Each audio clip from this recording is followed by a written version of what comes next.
નમસ્કાર મિત્રો, દેશ અને દુનિયાના સુપરફાસ્ટ સમાચારમાં તમારું સ્વાગત છે। બનાસકાંઠાથી સૌથી મોટા સમાચાર સામે આવ્યા છે।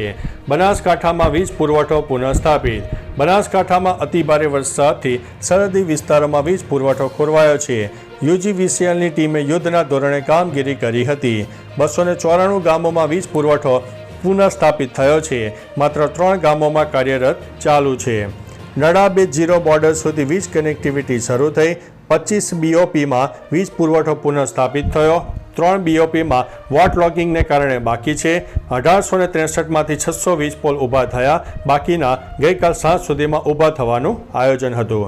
મિત્રો, અન્ય મહત્વના સમાચારની વાત કરીએ તો પ્રિયંકાએ કહ્યું કે દુર્ભાગ્યપૂર્ણ છે કે પીએમ મોદીની મણિપુર મુલાકાત અંગે પ્રિયંકા ગાંધીએ કહ્યું કે મને ખુશી છે કે તેમણે 2 વર્ષ પછી આ નિર્ણય લીધો।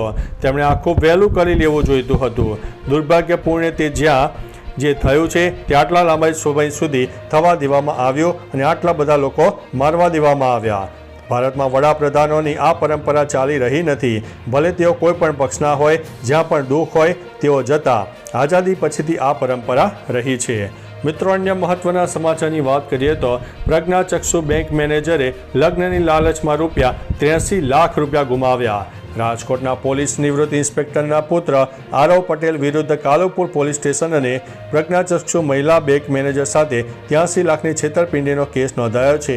મેટ્રોમોનિયલ સાઇટ પરથી પરિચય બાદ લગ્ન કરાવવાની ખાતરી આપીને તેણે મકાન ખરીદી અને સામાજિક ખર્ચના બહાને રકમ લીધા બાદ સંપર્કમાં આવીને તોડી નાખ્યું હતું। મહિલાએ કાલુપુર પોલીસમાં ફરિયાદ નોંધાવી છે અને પોલીસે તપાસ શરૂ કરી છે।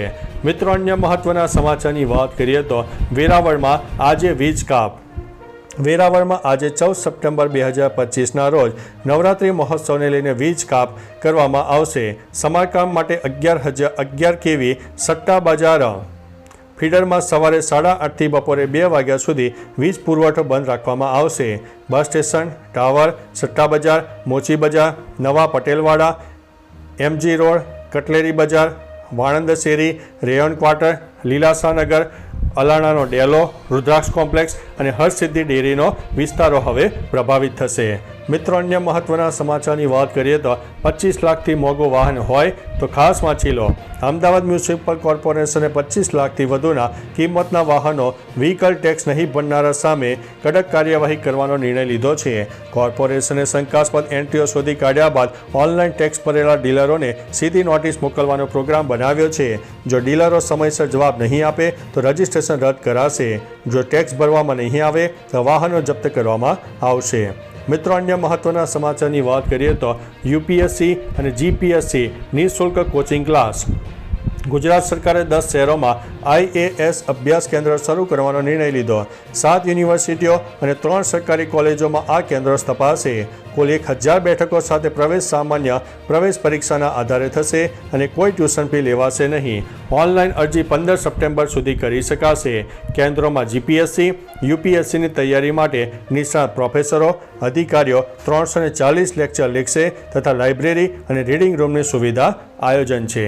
મિત્રો, અન્ય મહત્વના સમાચારની વાત કરીએ તો 112 જનરક્ષકોના પાયલટો સાથે સરકારે પાકિસ્તાનીઓ જેવો વ્યવહાર કર્યો।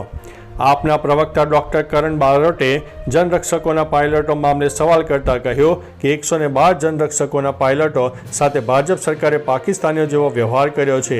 જનરક્ષકોની ભરતીમાં કોન્ટ્રાક્ટ પદ્ધતિ નાબૂદ કરીને કાયમી ભરતી કરવામાં આવે।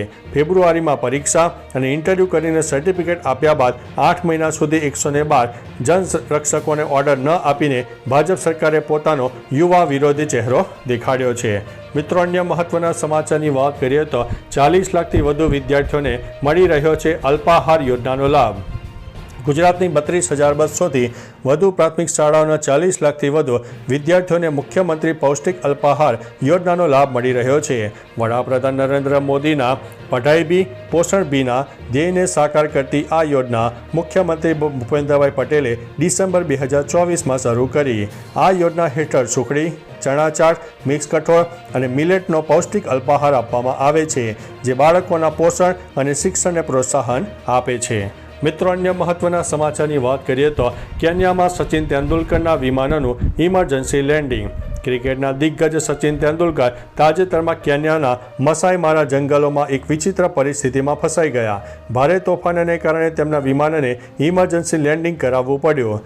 તેંડુલકરે પોતાના સોશિયલ મીડિયા એકાઉન્ટ ઉપર એક વિડીયો શેર કર્યો છે અને આ ઘટના વિશે જણાવ્યું છે કે તેમણે આ વિડીયોના કેપ્શનમાં લખ્યું છે કે જંગલની સ્વાગત કરવાની પોતાની રીત અલગ હોય છે અને હંમેશા આવી હોય છે.